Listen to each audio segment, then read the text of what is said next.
আসসালামু আলাইকুম রহমতুল্লাহি ওয়া বারাকাতুহু। সবার কী অবস্থা, কী খবর? সবাই ভালো আছেন? স্বাধীনতা মানে কি? এই আমরা বলতেছি যে দ্বিতীয় স্বাধীনতা।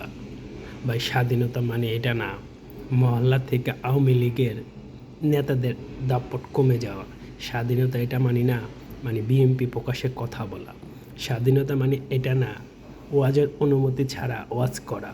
স্বাধীনতা মানে এটা না ওয়াজের ময়দানে যা খুশি তা বলতে পারা। স্বাধীনতা মানে এটা না পাকিস্তানের আলেম এনে বাংলাদেশে বয়ান করানো। স্বাধীনতা মানে এটা না পাকিস্তানের থেকে কার্ফু জাহাজ দিয়ে এসে কে আসলো সেটার হিসাব না রাখা। স্বাধীনতা মানে এটা না পাকিস্তানের সাথে ভালো সম্পর্ক। এগুলো স্বাধীনতা না, এগুলো রাজনীতি। এগুলো কিছু একটা অধিকারের পর্যায়ে পড়ে। কিন্তু স্বাধীনতা মানে হাজারো শ্রমিক, হাজারো কৃষক, হাজারো অসহায় নারী, হাজারো অসুস্থ মানুষ ধুকে ধুকে যেন না মরে। গ্রামের কৃষক যেন তার ন্যায্য অধিকার পায়, এটা স্বাধীনতা। অসুস্থ মানুষ যেন বিনা চিকিৎসায় মারা না যায়, ভারসাম্য না থাকে, টাকার অভাবে যেন কোনো মেধা পড়াশোনা করতে না পারে, পড়াশোনা না করে ঝরে যায়। এর এই বৈষম্য দূর করাটার নাম স্বাধীনতা। ভাই, এই স্বাধীনতা কি পেয়েছেন বাংলার জনগণ? আজকে কৃষক কি তার ন্যায্য মূল্য পাচ্ছে? আজকে কি চিকিৎসায় হসপিটালে গিয়ে লাইনে দাঁড়াতে হচ্ছে গরিবকে, সুচিকিৎসা পাচ্ছে? কোথায় স্বাধীনতা? আজকে কি প্রত্যেকটা ঘরের খাবারের মজুদ আছে? প্রত্যেকটা মানুষের জানেন নিরাপত্তা আছে? প্রত্যেকটা মহিলার তার ইজ্জতের নিরাপত্তা আছে?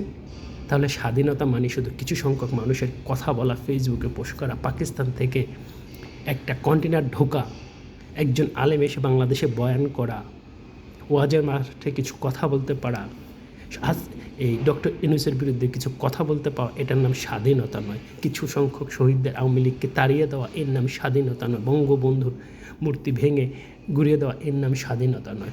স্বাধীনতা মানে দেখেন আপনার কৃষক, আপনার শ্রমিক, আপনার অসহায় মানুষকে হসপিটালে চিকিৎসা পাচ্ছে। একজন হতদরিদ্র কি তার ঘরের মাথায় চাল আছে?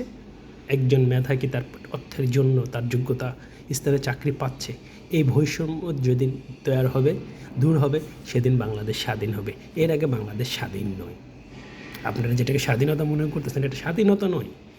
বাংলাদেশের 95% মানুষ এখনও চিন্তা করে কালকে কী খাবে, এক মাস পরে কী খাবে, অসুস্থ হলে কোথায় হসপিটালে চিকিৎসা নেবে, চিকিৎসার অর্থ কোথায় পাবে, ছেলেকে কিভাবে মানুষ করবে, মেয়ের ইজ্জতের অবস্থা টেনশন করে, নিজের জানকে নিয়ে টেনশন করে, নিরাপত্তাহীনতা ভোগে।